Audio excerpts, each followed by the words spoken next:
नमस्कार, बहुत स्वागत है आप सभी का महुआ खबर पर। मैं हूं आपके साथ सपना ठाकुर। रुख करते हैं बिहार झारखंड की तमाम खास और अहम खबरों की ओर, जहां बिहार की राजनीति और विकास योजनाओं के लिहाज से आज का दिन बेहद अहम माना जा रहा है। जहां मुख्यमंत्री सम्राट चौधरी की अध्यक्षता में आज शाम 5 बजे मुख्य सचिवालय के मंत्रिमंडल कक्ष में कैबिनेट की महत्वपूर्ण बैठक होगी। बैठक में विभिन्न विभागों से जुड़े कई अहम प्रस्तावों पर चर्चा और मंजूरी की संभावना है। क्या आज बिहार को विकास की नई सौगात मिलेगी? क्या कैबिनेट से जनता से जुड़े बड़े फैसलों पर मुहर लगेगी? और क्या नई योजनाओं का ऐलान चुनावी साल में सरकार की बड़ी रणनीति साबित होगी? पिछली कैबिनेट बैठक में 22 महत्वपूर्ण एजेंडों को मजबूती दी गई थी। इनमें पटना गया, पटना मुजफ्फरपुर, पटना बेगूसराय और पटना आरा के बीच high speed rapid rail corridor, greenfield satellite township, digital agriculture mission, सरकारी भवनों पर 500 मेगावाट रूफटॉप सोलर प्लांट और विक्रमशिला सेतु की मरम्मत जैसी बड़ी परियोजनाएं शामिल थी। और अब सभी की नजर जो है आज की बैठक पर टिकी हुई है और उम्मीद की जा रही है कि सरकार विकास, बुनियादी ढांचे, कृषि, ऊर्जा और जन कल्याण से जुड़े कई नए प्रस्तावों को मंजूरी दे सकती है।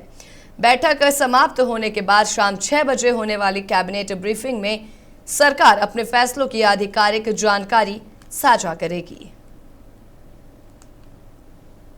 जो है शाम को बैठक होने वाली और कई मायनों में ये बैठक काफी ज्यादा अहम मानी जा रही है। विकास योजनाओं पर इस दौरान फोकस रहने वाला है। सरकार के बड़े फैसलों पर सबकी नजर रहने वाली है। जो मुख्यमंत्री सम्राट चौधरी की अध्यक्षता में शाम 5 बजे सचिवालय के मंत्रिमंडल कक्ष में कैबिनेट की यह महत्वपूर्ण बैठक होगी और बैठक में विभिन्न विभागों से जुड़े कई अहम प्रस्तावों पर चर्चा और मंजूरी देने की भी संभावना जताई जा रही है, जिसको लेकर के काफी कयास लगाए जा रहे हैं। चर्चा किस तरीके से होगी और साथ ही आपको बता दें कि इस बैठक को लेकर के कई अहम मायने भी निकल रहे हैं। सरकार के बड़े फैसलों पर भी अब सबकी नजर टिकी हुई दिख रही है। और साथ ही आपको ये भी बता दें कि क्या इसमें सवाल जो है वो कई सारे खड़े हो रहे हैं कि बिहार को विकास की इस दौरान नई सौगात मिलेगी।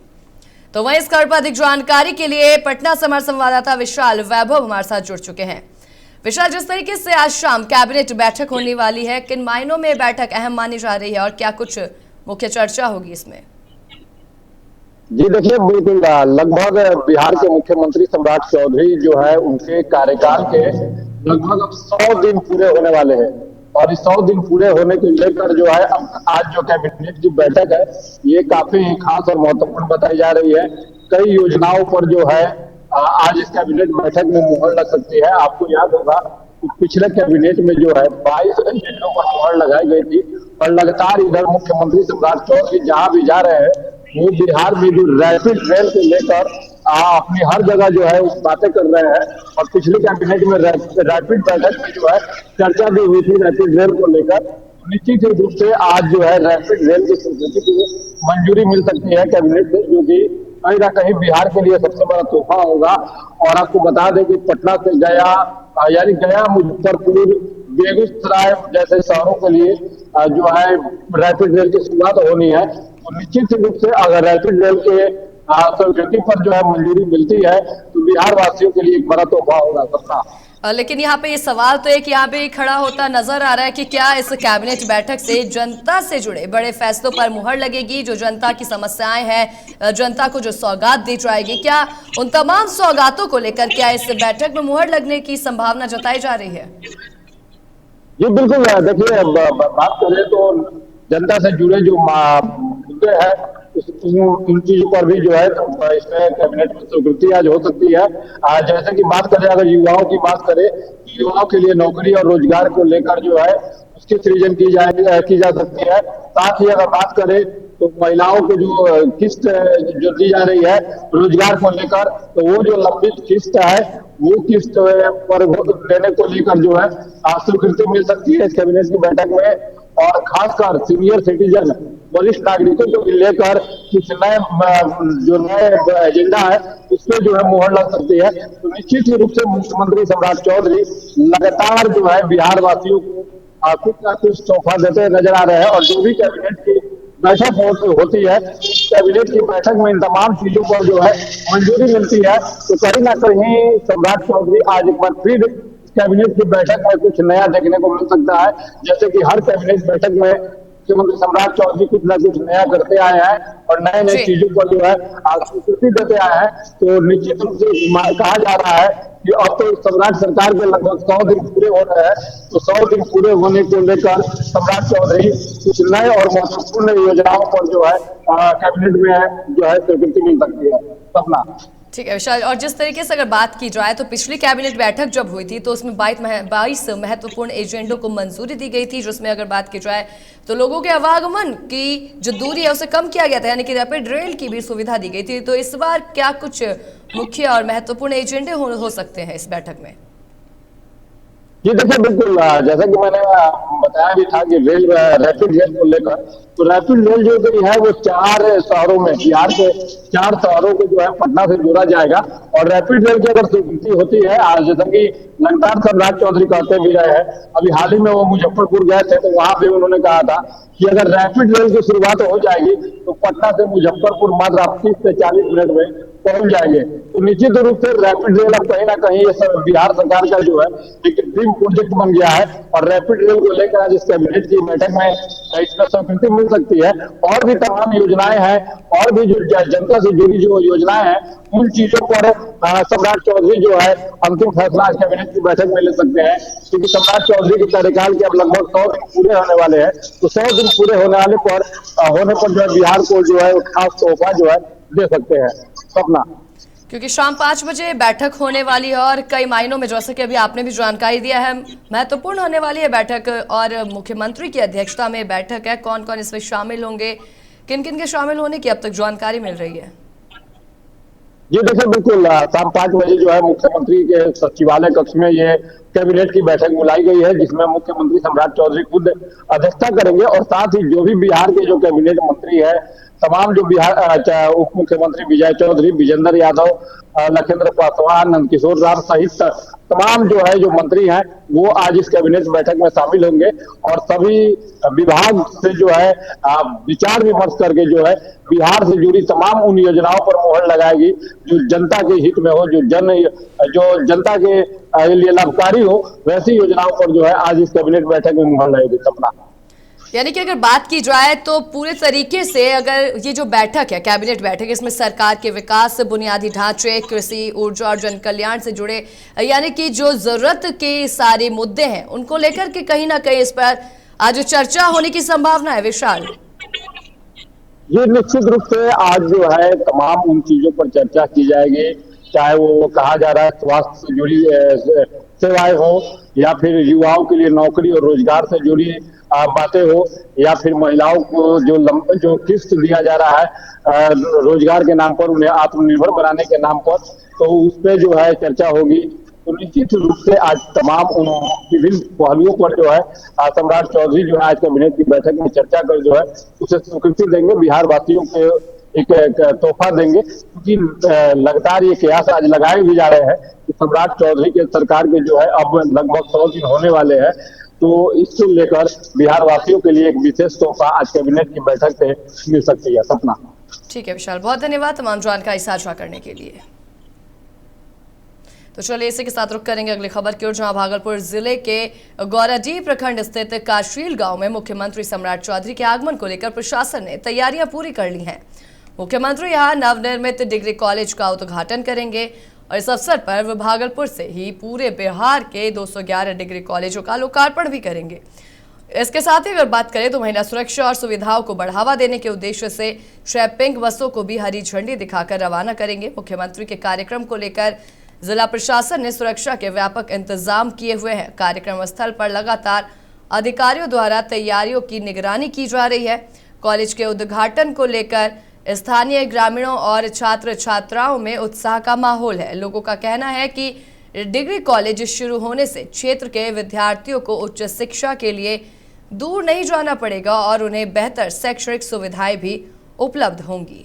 पश्चिमी सिंहभूम दौरे पर पहुंचे पूर्व मुख्यमंत्री बाबूलाल मरांडी ने बंद पड़ी लौह अयस्क खदानों को लेकर हेमंत सोरेन सरकार पर निशाना साधा। उन्होंने कहा कि खदानों की नीलामी नहीं होने से क्षेत्र में रोजगार के अवसर प्रभावित हो रहे हैं और बेरोजगारी और पलायन की मात्रा बढ़ रही है। अपने दौरे के दूसरे दिन बाबूलाल मरांडी ने सारंडा क्षेत्र के मेघाहातुबुर, बरायबुरु और बड़ा जामदा नोवामुंडी और जगन्नाथपुर का दौरा किया। इस दौरान उन्होंने ग्रामीणों और भाजपा कार्यकर्ताओं से मुलाकात कर उनकी समस्याएं भी सुनी है। ग्रामीणों ने खदान बंद होने से रोजगार संकट की बात रखी। बाबूलाल मरांडी ने आरोप लगाया कि सरकार खदानों की नीलामी में देरी कर रही है, जबकि अवैध खनन जारी है। उन्होंने जल्द नीलामी कराने और अवैध खनन पर रोक लगाने की मांग की और इसके साथ ही इस मुद्दे को विधानसभा में उठाने की बात कही है।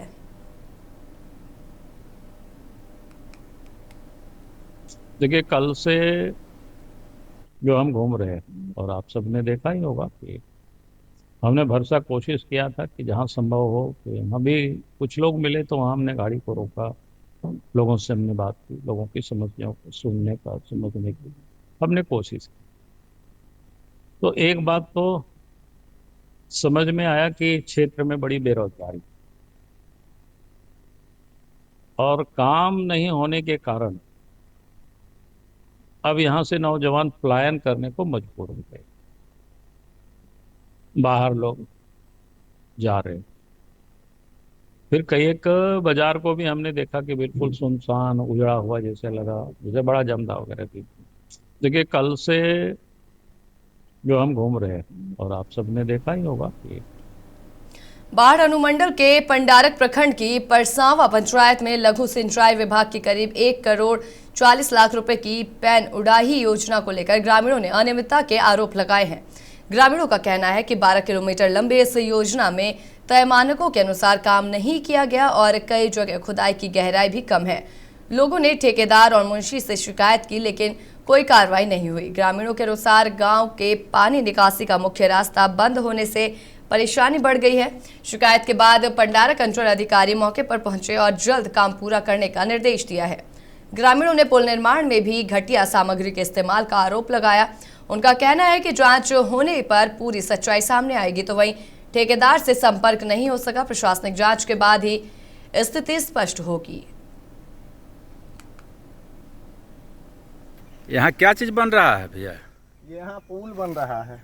अच्छा, तो क्या किस तरह का काम हो रहा है? काम देखिए रहे हैं कैसे हो रहा है। हम तो आए हैं लाइन बनवाने के लिए, तो वही देख रहे हैं कि तो पहला पुल से भी खराब पुल है। पहला पुल से भी खराब है। हाँ। तो इसमें मटेरियल का जो है सो वो कैटेगरी क्या दिख रहा है आपको? यही कैटेगरी फोटो ले लीजिए। ये 4 नंबर का पुल है। 4 नंबर का पुले है। 4 नंबर ईंटा से बन रहा है, तो 4 नंबर में। यहाँ तो बाढ़ के इब्राहिमपुर पंचायत के वार्ड संख्या 6 में जल जमाव और खुले नाले की समस्या से स्थानीय लोग परेशान हैं, जहां सड़क पर लंबे समय से नाले का गंदा पानी जमा रहने के कारण लोगों को आवागमन में काफी परेशानी का सामना करना पड़ रहा है। ग्रामीणों का कहना है कि कोरोना काल से ही ये समस्या बनी हुई है, लेकिन अब तक इसका अस्थायी समाधान नहीं किया गया है। स्थानीय लोगों के अनुसार खुले नाले के कारण बच्चों के गिरने का खतरा बना रहता है और कई बार हादसे भी हो चुके हैं। जल जमाव से दुर्गंध फैल रही है, जिससे आसपास के लोगों को स्वास्थ्य संबंधी परेशानियों का सामना करना पड़ रहा है। आप इन तस्वीरों से भी अंदाजा लगा सकते हैं जिस तरीके से जल जमाव की समस्या देखने को मिल रही है। ग्रामीणों ने प्रशासन और जनप्रतिनिधियों से नाला ढकने, बेहतर जल निकासी व्यवस्था और सड़क मरम्मत की मांग की है। लोगों का कहना है कि जल्द कार्रवाई नहीं हुई तो समस्या और गंभीर हो सकती है।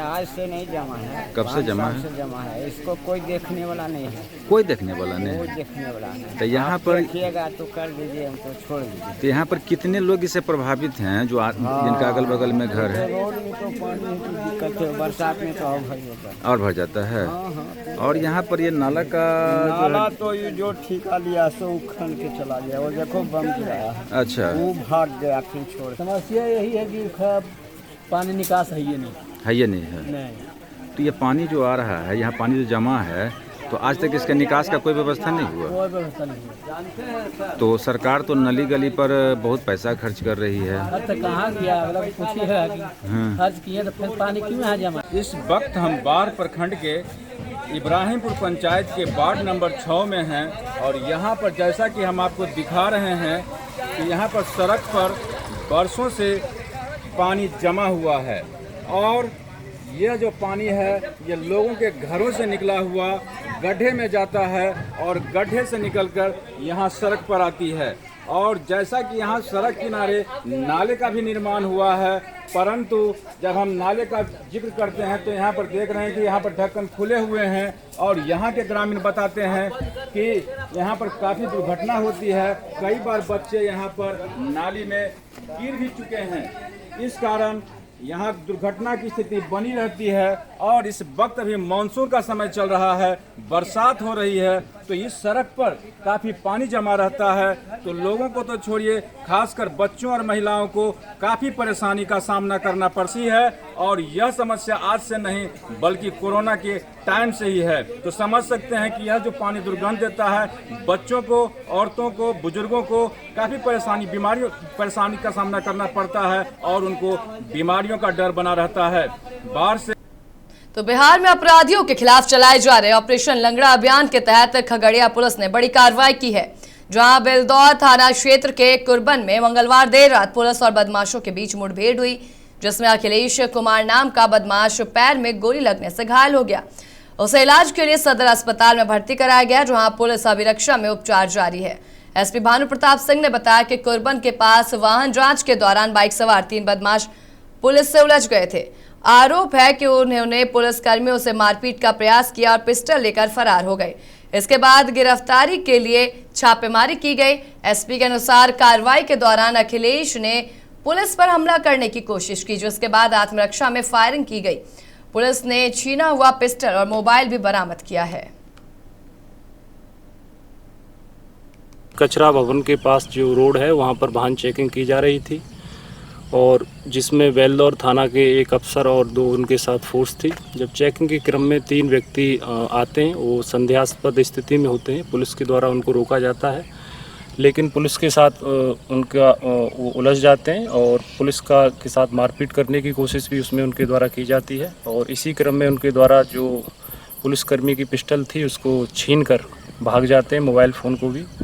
तुरंत इसकी सूचना SHO बेलदौर द्वारा कंट्रोल रूम को दी जाती है। कचरा भवन के पास जो रोड है वहाँ तो चाईबासा के ड्रिंक पानी स्थित अडानी ACC सीमेंट कंपनी को 16 अगस्त से बंद किए जाने के प्रस्तावित फैसले के विरोध में ACC बचाव संघर्ष समिति ने पूर्व मुख्यमंत्री बाबूलाल मरांडी से मुलाकात की है और समिति के संयोजक रमेश बालमुचू के नेतृत्व में सदस्यों ने चाईबासा परिसदन में बाबूलाल मरांडी को ज्ञापन सौंपा और कंपनी बंद होने से हजारों लोगों के रोजगार पर पड़ने वाले असर की जानकारी दी।